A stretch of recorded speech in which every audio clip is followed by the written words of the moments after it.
Personal log, Desiree Shaw. Stardate 94879.55.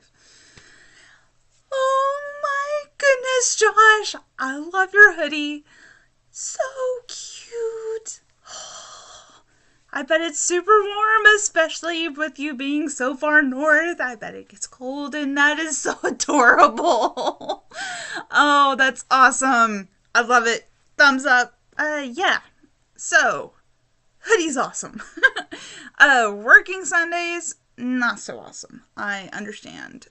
It sucks. Oh, and I tried to put a little geekiness on my wear. I'm wearing the necklace that you got me while we were at con by the Kawaii Geek Charms is the one who made these. This is the cute little symbol. If it'll adjust to the camera. There you go. I think.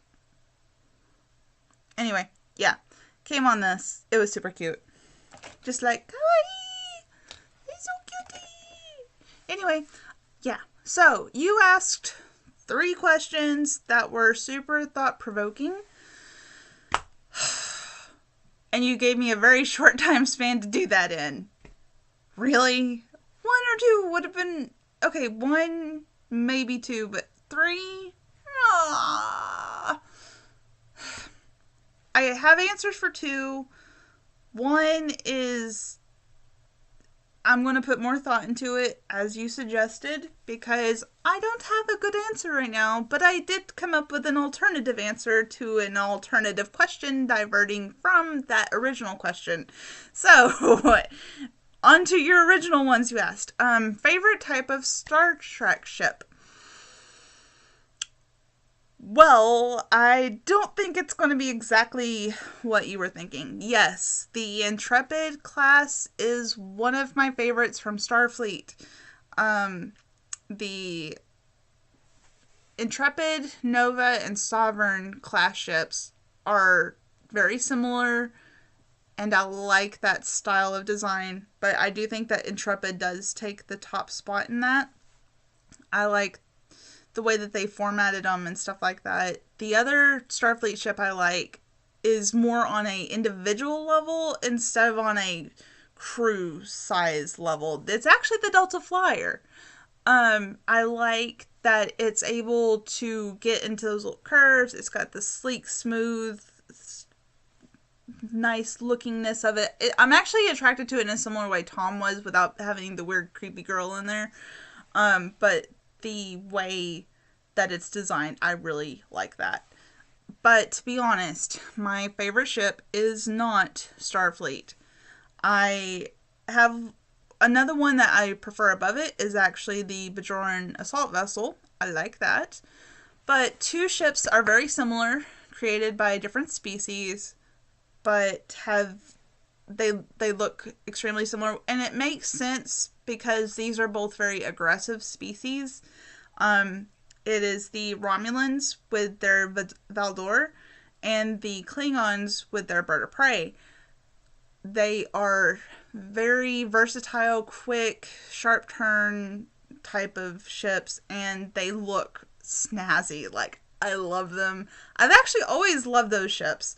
So yeah, come to find out, my favorite ship is not Starfleet. Alright, captains to serve under. Well, okay, before I get into who I'd like to serve under, I do want to make a similar point that you did.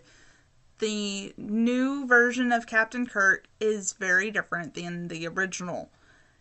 And honestly, I prefer the new one. He, I believe, captures the essence and personality of what Captain James Tiberius Kirk is supposed to be. He's supposed to be kind of rebellious, think outside the box, strategist. You know, he has enough care for people to appreciate where they're coming from, but not enough to get too attached to them. He's got his main crew, his like buddies, and that's pretty much it. But I think this newer one kind of brings more of the outside the box thinker and the strategist rather than just the overly confident woman chaser. The original one was basically every episode he was with a different girl. And that's just the aspect that they were trying to bring in, the Playboy style. That's around similar time that James Bond was going, who was also a woman chaser. So it's like, I guess they were trying to make Kirk the James Bond of the Star Trek universe. I'm not really sure, but that's the vibe I get from the original Kirk. The new Captain Kirk, he just, I see more of the creative mind and the rebellion from him than the other. So I think he brings out a different type of character than the original, and I prefer this newer one. Captains I would serve under, I actually wouldn't mind most of them. I'm not super thrilled about the original Kirk.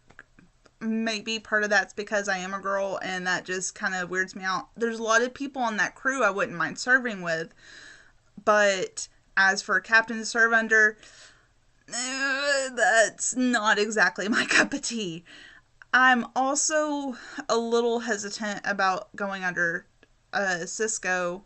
I think being aboard DS9 would be really cool, especially because it would be able, there's a lot of other things. There's people coming and going. You get to meet new cultures, basically set up shop, whatever needed to do. And that would be really cool for that. But I like to be traveled, so I would definitely need to be on a starship. So Cisco's out. And I'm cool with Picard. I haven't watched any TNG in a while, so if I watched it more recently, it might change my mind. But I wouldn't mind it, but he's not one of them that I instantly think of. Now, as the actor, I'm A-okay because I am super fangirl at Patrick Stewart. Like, him and Ian are two amazing actors that I would love to just spend an afternoon with, just listening to their tales. But captains, different than actors. I know it. Sorry. Back on topic. Okay. Which leads down to 2, because, well, technically 3. I wouldn't mind serving under the new Captain Kirk, although the crew is a little different than the original, so he's kind of like with Picard. I wouldn't mind, just not in my top spots. Which leaves Archer and Janeway. Alright, these are the 2 I would have trouble picking between. And it makes me sad Archer is not on that plate. But part of that is because that's the 30-year edition and he hadn't quite come out into the Star Trek realm at that point.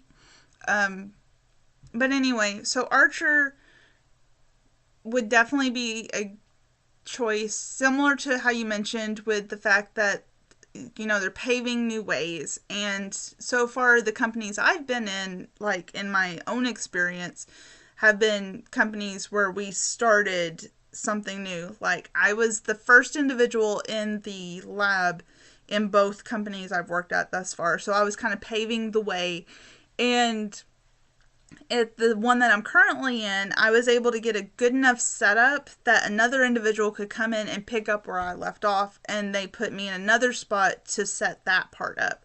So I guess the idea of paving a new direction and saying, hey, this is how we need to do things, that really appeals to me. And with Archer, the fact that a lot of the regulations and laws and stuff of Starfleet and the whole thing there hadn't really gotten established. And so he was like, hey, we had this particular problem, this is what we did to solve it, and then they can go back, okay, what should we have done, and that sort of thing. I think it'd be really cool to be on the initiation of that and say, hey, what are we doing and how do we fix this? I would love to be on one of those sort of things. High stress, yes, but it's also really cool to think about all the good that you could do from that. Yeah, you'd have screw-ups, but that's just kind of how it goes. There's also the idea of, as you kind of mentioned, the prejudices hadn't really been established. Don't know who the good guys are, who the bad guys are. This is the chance for the humans to get out there and say, hey, here is what we stand for, and kind of let everybody go back and forth on that. And the other option, Captain Janeway, similar situation with paving a new trail. She does have the guidelines from the already established Starfleet, the regulations, and I like the fact that she stuck with them. That was a very key part of her character, and it's one that I can admire, that even in situations that she was torn, she stuck with what she believed in, and that is a very admirable task. I like the fact that she kind of integrated everybody as family, because she wanted to make sure all of them got back to their families, and she knew the way that people tend to stick together once they have more of that familial relationship with each other, and they're willing to stick up for each other more and stuff like that. So I like the way that she kind of went with that. And she also had a similar thing with the prejudices not really being as prominent and established, because, like, they were going in areas that new species had no idea who they were, and they were creating this path as they were going with it. And she kind of left some of the prejudices behind, or rather weren't as prominent. Like when she worked with the Borg, who were bad still, in she used what she knew from Starfleet. She even mentioned how she had read about Picard and what he had done with the Borg. And because of her using that, and she was able to bring 7 of 9 aboard, and that just opened up astrometrics, which was a great benefit for them. So that was part of the reason I wouldn't mind serving under Janeway. And so Archer, Janeway, that would be the ones I'd serve under. I should have found my hoodie, but it's honestly a little hot for that. As you know, and can tell by our little icon, I think it's down there, or down there. I'm not really sure which way my video goes.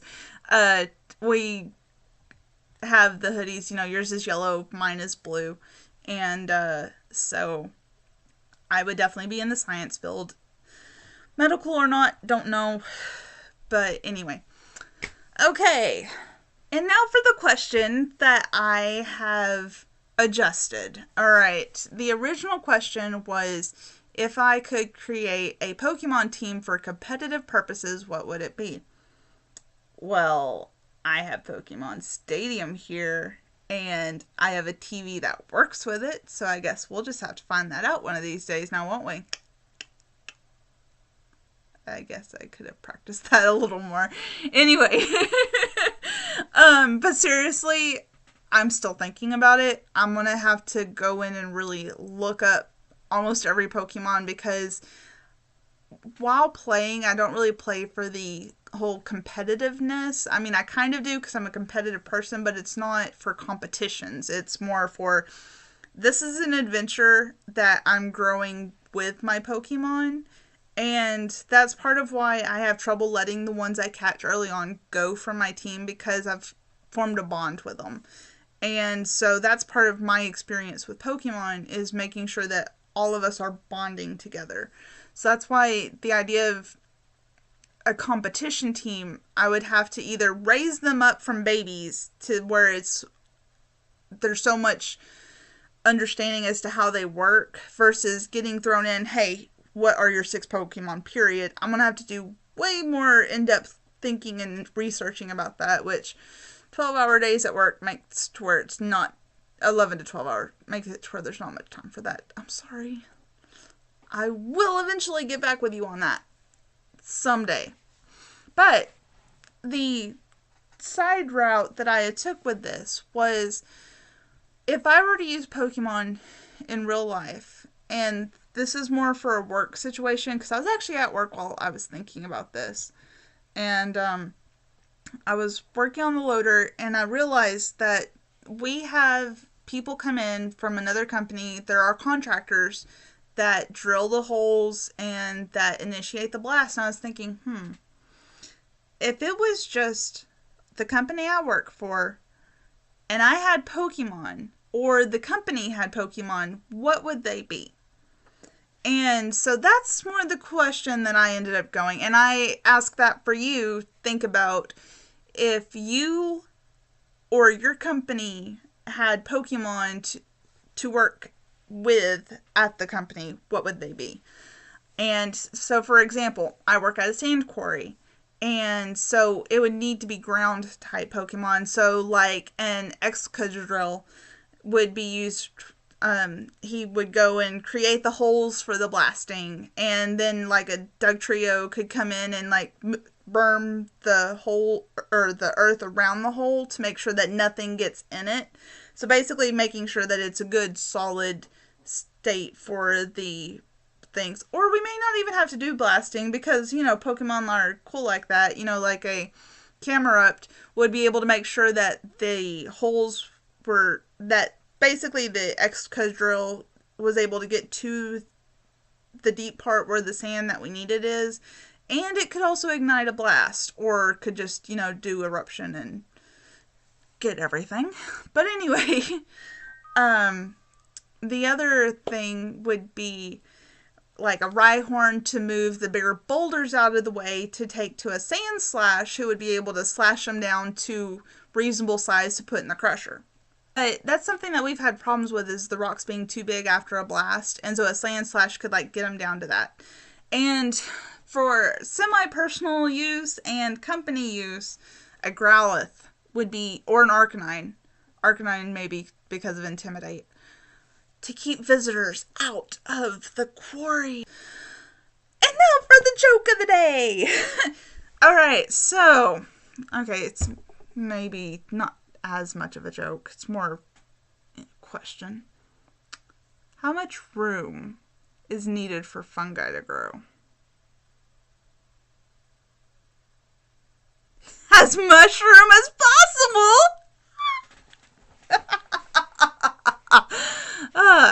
Love you, Josh. I will see you this weekend. I am looking forward to it. And I hope you have a good drive. Be safe. Love you. Bye.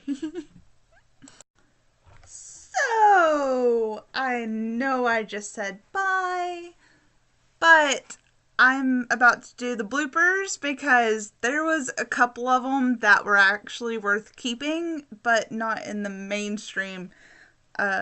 This is actually my first time using this particular software to do the video edits, so hopefully it turns out okay. It's the Movie Maker and Video. It took me a while, so hopefully this will be the one that works. But yeah, anyway, bloopers about to follow. You might get a kick out of this. Alright, have a good one. Love it, love it, love it. Crap, my computer's dying. I just got started on this. Hi, computer is now not dying as much, so that's a good thing.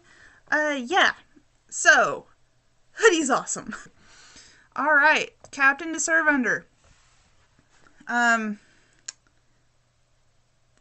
That is also a hard decision because I like most of them.